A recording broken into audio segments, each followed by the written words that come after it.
Open the presents now. It's a mug. Show me. Mug. Okay. And up. Shall I take it out? What's inside? A keychain. Okay, that's Aiden form. Ah, this is a small car. You need paint this one, okay? Oh, that's a nice one. Look. You need paint. Okay, open. Nice man, look at this. Go get the small knife.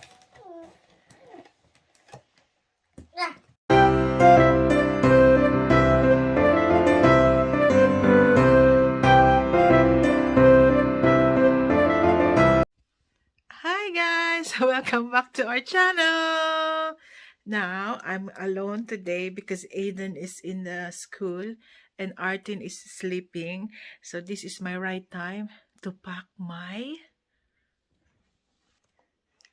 Balikbayan box. As you can see guys, sorry for the mess. I know it's everywhere because I really don't have a time. So I'm gonna pack. As you can see, it's all mess everywhere because I have to pack it and send it to my country, to my family. So I think when you send this box, it will take you 2 to 3 months before they reach the destination, and it cost me only like less 100 pounds, less 100 pounds. But, syempre, yung ilalaman mo doon is, yun yung magkukosay ng medyo mahal. Not really naman. It depends naman kung anong isinend mo. But, at the moment, I'm not sending, yung mga mamahalin. Ayoko mag-send ng mga mamahalin kasi may mga bali-balita nga na nawawala daw siya or natatagalan. So, better safe than sorry. Don't, 'di ba? So I just pack some few of food, clothes, and some few and bits. You will see. I'm gonna show you. And hopefully after I pack these things, our house is gonna be a little bit tidy. Because I know it's so difficult for me to do this one because I don't have a time because Artin is a little bit fussy lately, and there are some events that happen like Halloween party and some few birthday parties that we have to attend. That's why I didn't have got a chance to packed it. So now is the moment because Artin is sleeping, and I'm gonna show you some bits and pieces that I'm gonna send them and how I'm gonna pack them. So just watch and learn how to pack. LBC. Sorry for the mess, guys. Sorry. Ayan. So what I did on the box, I just put wala pa tong laman, damit lang. So I don't know if you can see. I just see, yan, large yan. So, ang ginawa ko, nilagyan ko siya ng tape sa ilalim, tapos pinalibutan ko siya ng clear tape. I just put some clear tape on the side. So, at kahit pa paano, kita pa rin yung address niya. Hindi ko na mapakita yung address, guys, kasi makikita niyo yung address namin. So, hindi ko na siya papakita. So, come with me and let's pack! So, ang ginawa ko una is, nilagay ko muna yung mga damit lang. Ayan, yung mga damit na ganyan. Para lang ano siya, para medyo may support siyang malambot sa ilalim. So, yan, para sa ate ko. Yan, yung mga damit na yan. Yan. Papalo siyang ganyan. Tapos, ito, ano to, coffee maker to.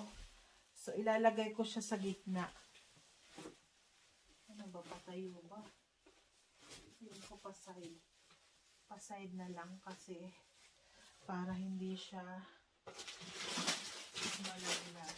Saka pala, yung mga binili ko is yung matatagal yung mga ano niya. The expiration date is 2023. Kumbaga, 2 years. Yung mga ano lang, mga long shelf life lang. Tapos nagpadala rin ako ng, these are some of the, guys, treat for the dog. Kasi may dog sila. May dog sila Tita Max. So, I think Maxine yung name niya. So, lagay natin siya. Nasaan ba yung tape ko? Tape ko siya.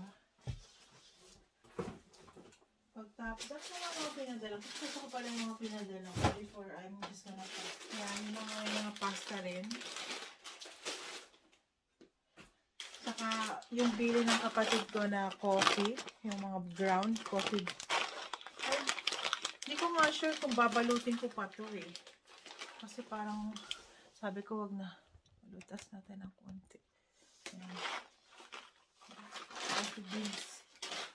Saka may mga few bits and pieces din na pangalan yan. Hindi ko alam paano ko yun. Gusto ko sa gitna siya para hindi siya masira. Tapos padala rin pala ako guys nito. This one. Yan. Para kay Tita Mac. At saka, ano pa ba yung marami mo. Ito. Yan. Yan. Lalagyan ko lang siya ng tape. Ayusin ko siya. Tapos, dahil nakabox naman siya, so parang safe siya. So, kasi may box siya, so may protection siya. So, nakabox naman siya at may protection siya. So, I think it's better na ilalagay ko siya dun sa gilid. Tapos yung coffee maker, nasa gitna siya. Yung coffee maker, guys, luma na yun. So, hindi kasi namin nagkamit dito sa bahay. So, sabi ko, total, mahilig naman sila. Ayusin ko lang yung camera. Total, mahilig naman sila mag-coffee. So, pinadala ko na lang.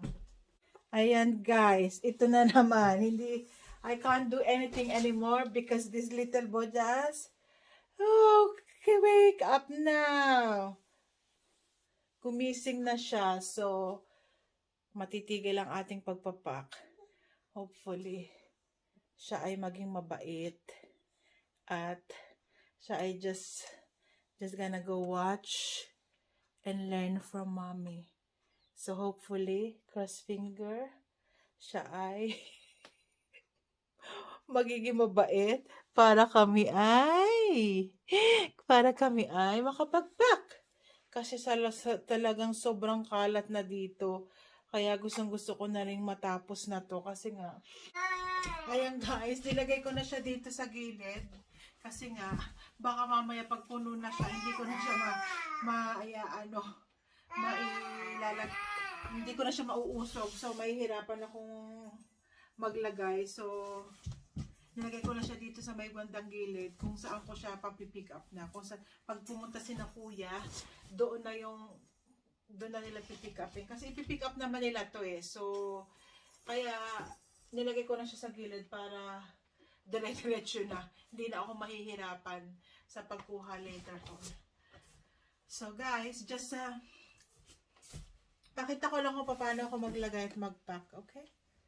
So guys, ang ginawa ko dito sa Fairy Liquid, binalot ko siya ng cling film kasi nga baka siya ay biglang mabutas, madaganan para hindi siya mababasa.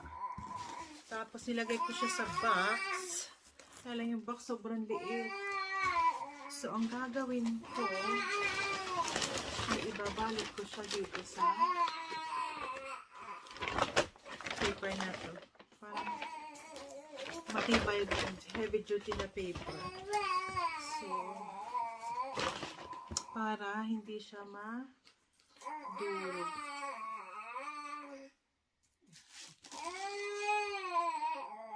iniisip ko kung gaano ka-brittle yun. Ang hirap kasi baka siya ay mabutas at masira at masayang lang. Mapupunta lahat sa mga damit. Kaya ganito yung gagawin ko, guys. Pakita ko sa inyo.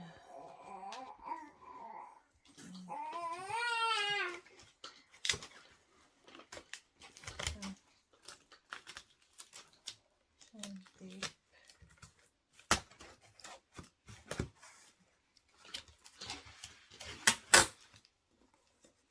Tapos try kong tumingin ng pwedeng ipang singit sa kanila. Kasi nga, naku, ano na, natumba na. God. Log na yung standy. Ayan. Lagay ko siya ganyan. Pagtapos, siguro lalagyan ko siya ng damit. Lagyan ko siya ng damit para hindi sila magumpugan. Yun. Mga ano na to, guys, yung some of the clothes are already used. So, yung mga pwede pa, okay pa naman siya.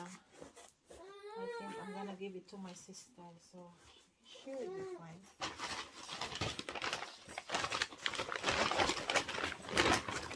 Nalagay ko siya dito. Yan. Oh my God, hirap. Kasi nga, iniiwasan ko ay yung siya ay mabutas at mapunta sa mga ibang yung mapunta pa sa mga ano at masayang lang.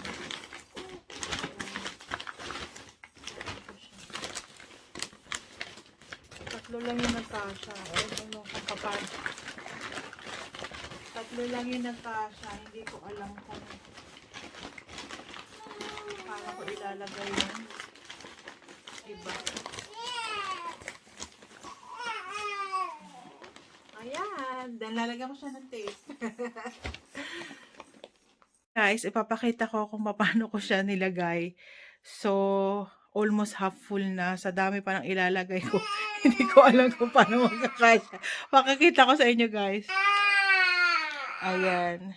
So, yung coffee maker, nasa gitna siya para fully protected siya. Tapos yung aking, yan, nasa gitna siya. Yung may mga boxes, siya yung mga magpuprotekta dun sa coffee maker. Kasi nga walang box yung coffee maker. Sana magkasya to lahat. Kasi sobrang dami pa. My goodness me, may gulay me. Oh God, okay.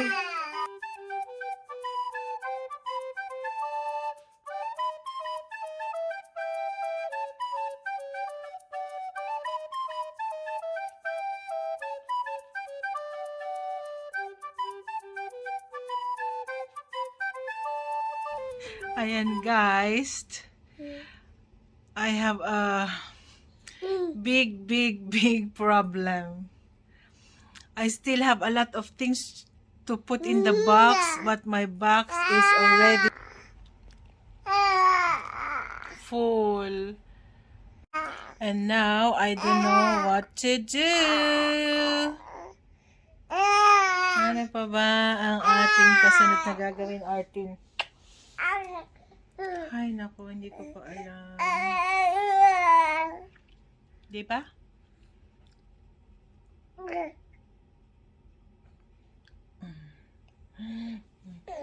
Yan. Yun ang masakit na katotohanan na marami pang ilalagay pero puno na. So, kailangan ko na naman siyang buklatin. At titignan ko kung ano yung mga baka hindi ko masyado siyang masalansan. Di ba, Artin? Dami pa, guys. kung saan ko ilalagay. Skuday. So guys, babalitaan ko kayo kung ano mangyayari. Okay guys, hubby's eating and I'm closing the box now. Bound to the Philippines. Wala. Sige, dyan.